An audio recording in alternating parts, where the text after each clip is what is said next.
Pemilihan kepala daerah atau Pilkada serentak 2024 telah rampung dilaksanakan, kini menyisakan gugatan di Mahkamah Konstitusi. Rencananya untuk perkara gugatan Pilkada Gubernur Papua, sidang putusan akan digelar pada Kamis 30 Januari 2025 ini.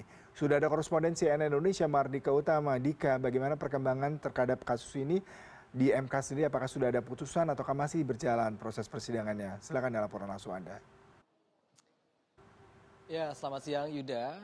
Hari ini Mahkamah Konstitusi menyidangkan 37 perkara perselisihan hasil pemilu kepala daerah atau Pilkada 2024 dengan agenda masih mendengarkan jawaban dari pihak termohon, lalu mendengarkan keterangan dari pihak terkait, kemudian keterangan Bawaslu dan juga pengesahan alat bukti dari masing-masing pihak. Nah, Yuda, dari 37 perkara yang hari ini disidangkan, 3 diantaranya adalah sengketa Pilkada pemilihan gubernur di wilayah Papua, yaitu di Provinsi Papua, Papua Pegunungan dan juga Papua Barat. Nah, sengketa Pilkada Provinsi Papua saat ini tengah berlangsung di ruang sidang panel 2 yang dipimpin oleh Hakim Konstitusi Saldi Isra dan didampingi oleh 2 hakim lainnya. Kita tahu bahwa sengketa Pilkada Provinsi Papua ini diajukan oleh pasangan Matius Dahiri yang kita juga sebelumnya mengenal beliau sebagai Kapolda Papua 2021 sampai 2024 dan pasangannya Aryoko Rumaropen.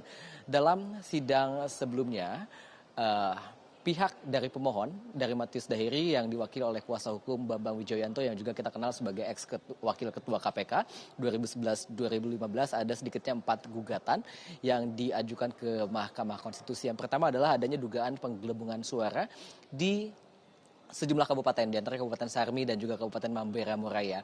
Kemudian adanya dugaan KPU sebagai pihak termohon lalai dalam meloloskan syarat pencalonan dari calon wakil gubernur pihak yang berlawanan atau pihak terkait, dalam hal ini adalah Yeremias Bisai, yaitu terkait dengan surat keterangan tidak pernah terpidana dan tidak sedang dicabut hak pilihnya yang harusnya dikeluarkan oleh pengadilan negeri yang sesuai dengan alamat yang tertera di KTP. Tetapi pihak dari pemohon, dalam hal ini adalah Matius Dahiri dan juga Aryoko Rumaropen, menyebut bahwa surat tersebut tidak sesuai dengan domisili atau dengan keterangan yang tertera di kartu tanda penduduk dari Yeremias Bisai. Kemudian gugatan lainnya adalah terkait adanya dugaan politik identitas, yaitu dengan menggerakkan gereja untuk memilih pasangan calon tertentu.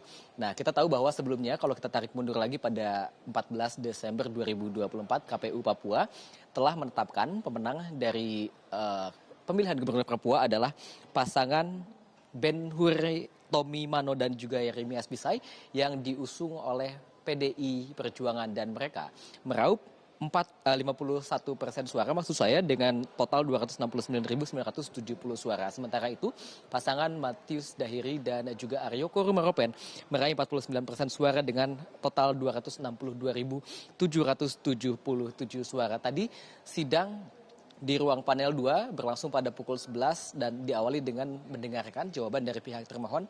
Dari hal ini adalah KPU tadi terkait dengan dugaan pertama adanya penggelembungan suara. Disebutkan oleh kuasa hukum dari KPU bahwa dugaan tersebut atau gugatan tersebut tidak jelas lokus dan juga di TPS mana, lokasi dan juga berapa selisih suara yang dipermasalahkan. Kemudian terkait dengan adanya dugaan KPU meloloskan Pak Yeremias Bisai sebagai calon wakil gubernur karena dokumennya tidak lengkap, juga telah dilakukan verifikasi dan juga konfirmasi ke pengadilan negeri setempat dan dinyatakan telah selesai.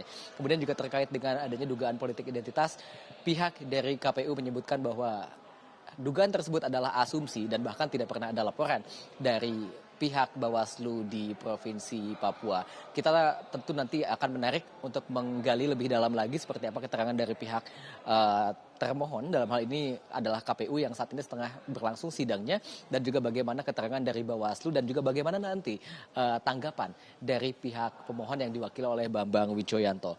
Nah, Yuda, kita tahu bahwa sengketa pemilu di kepala daerah di Mahkamah Konstitusi ini akan berlangsung selama 45 hari jika kita mengacu kepada peraturan MK nomor 4 tahun 2024 dan nanti akan selesai putusannya pada bulan Maret mendatang. Total ada 310 perkara yang sudah teregistrasi. Dari jumlah itu diantaranya 23 sengketa pemilihan gubernur, kemudian 238 perkara bupati dan juga 49 perkara wali kota. Kembali ke Anda, Yuda. Mardika Utama, terima kasih untuk laporan langsung dari gedung MK. Selamat bertugas kembali.